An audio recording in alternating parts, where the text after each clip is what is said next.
The words we speak, the sentences we form, feel as natural as breathing. We see language as a tool, a simple vehicle for thought. But what if there is a hidden, underlying structure to every word, every phrase, a silent architecture that shapes not just what we say, but how we think? What if language is not a collection of individual words, but a complex, self-contained system of relationships? History has given us a man who saw this with stunning clarity. A brilliant linguist who, though he published little in his lifetime, laid the groundwork for an entire new field of study. He didn't just study words, he studied the very grammar of communication, forever changing how we understand the relationship between a word and its meaning. Join us as we step into a new way of thinking with Ferdinand de Saussure to discuss his masterpiece, Course in General Linguistics, and his revolutionary view of language as a system.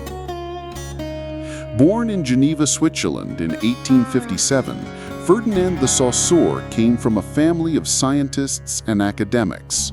He was a gifted linguist from an early age, excelling in his studies in Geneva and later in Paris and Leipzig. Despite his immense intellect, Saussure was a reserved and private man who was hesitant to publish his ideas. He spent most of his career teaching at the University of Geneva. It was during his final years that he delivered a series of lectures on general linguistics. These lectures, delivered to a small group of students, would prove to be his most enduring legacy. After his death in 1913, two of his former students meticulously compiled their notes and published them as Course in General Linguistics.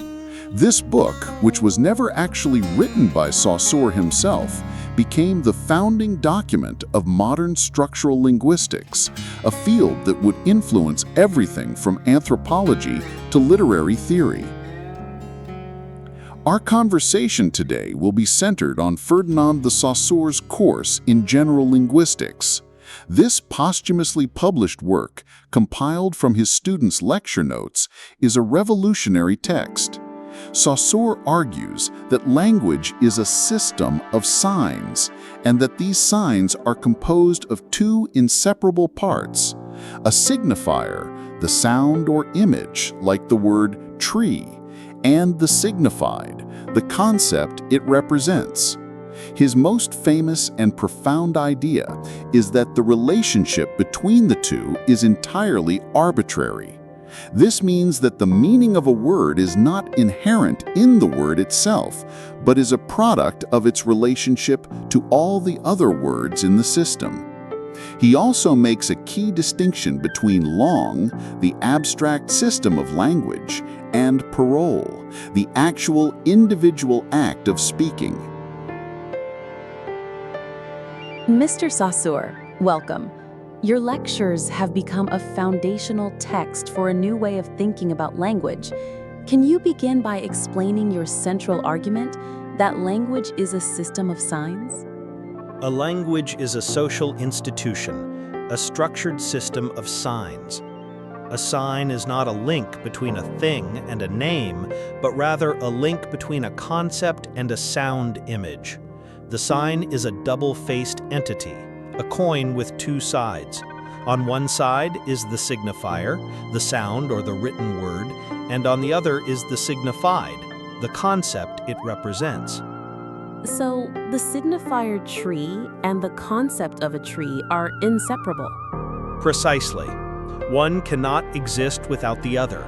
They are like the front and back of a piece of paper. You cannot have one without the other. The sign is the whole entity. You argue that the relationship between the signifier and the signified is arbitrary. What do you mean by this? There is no inherent or natural connection between the sound of the word tree and the concept of a large plant with a trunk and branches. This is proven by the fact that different languages have different signifiers for the same concept. For example, arbre in French or Baum in German. The connection is a matter of convention, not of nature. The sign is arbitrary. If the relationship is arbitrary, how do we know what a word means? A sign has no meaning in isolation. It only acquires meaning in relation to all the other signs in the system. The word cat has meaning because it is not dog, and not tiger, and not bird. The meaning is a matter of difference. The system is a network of negative relations. This leads us to your famous distinction between langue and parole. Can you explain these two concepts? Langue is the abstract, social, and collective system of language. It is the rules of grammar, the vocabulary, the sound system that exists in the minds of a community of speakers.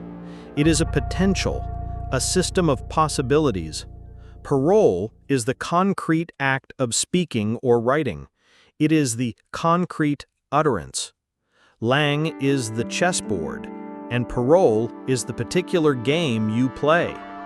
Why is it so important to study the system, langue, rather than the individual acts of speaking, parole?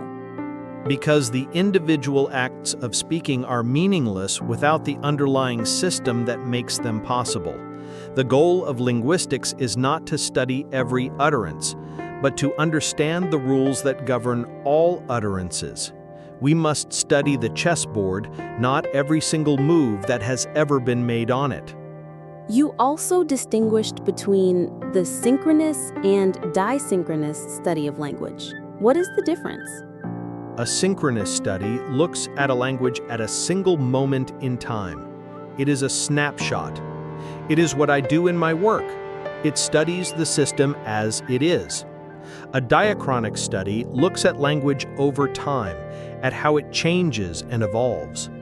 I do not deny the importance of diachronic study, but I believe that a science of language must begin with a synchronous study of the system itself. You argued that the signifier is linear. What does this mean? It means that the sound image, the signifier, unfolds in time. We cannot say multiple words at once. The word cat must be spoken in a sequence of sounds. C, A, T. This linearity is a fundamental principle of language, and it is what allows us to create meaning by stringing together a series of signs. You believed that language is the most important of all social institutions. Why? Because it is the system that makes all other social institutions possible.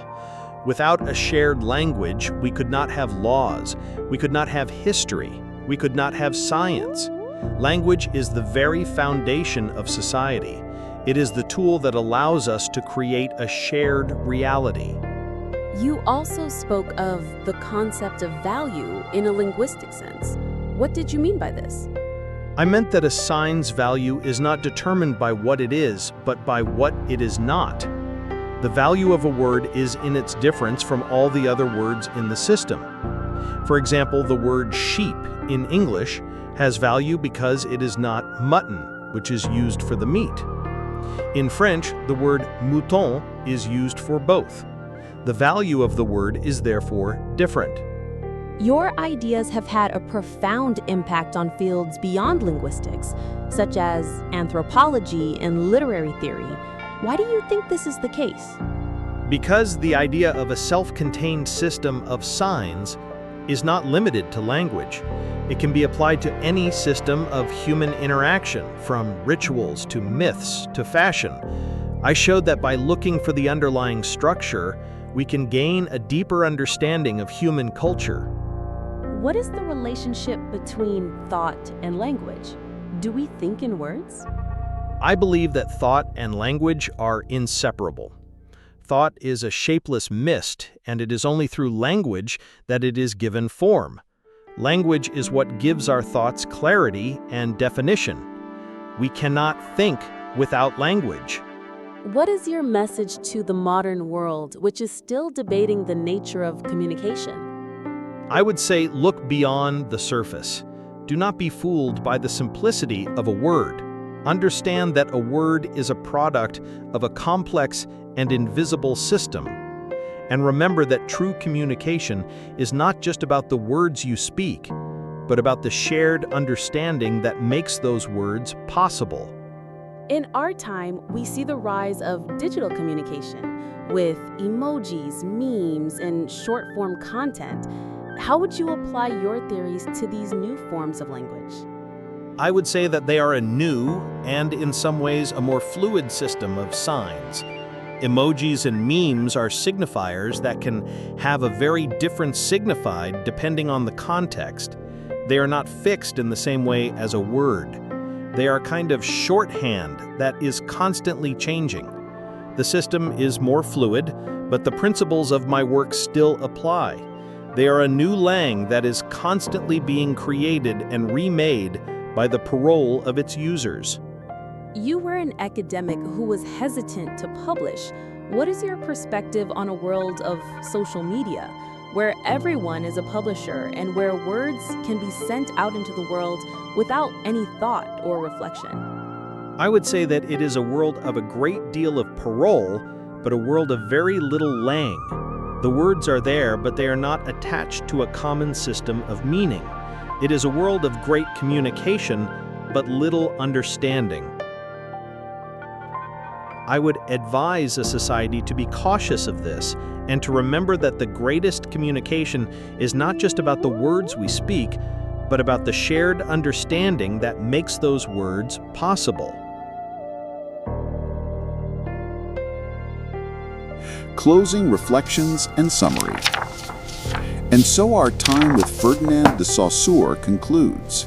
His ideas, though only posthumously published, sparked a revolution in the humanities and social sciences. He taught us that language is not a passive tool, but an active, structured system that shapes our thought and our reality. His distinction between signifier and signified, and between langue and parole, provided a powerful new way to analyze the very fabric of human communication. Saussure's legacy is a powerful reminder that the most profound insights are often found not by studying individual things in isolation, but by understanding the hidden relationships that bind them all together. He reminds us that the words we speak are part of a shared social contract, and that in understanding this, we begin to understand the very nature of what it means to be human. Thank you for joining us, and until our next dialogue, keep listening for the system behind the sound.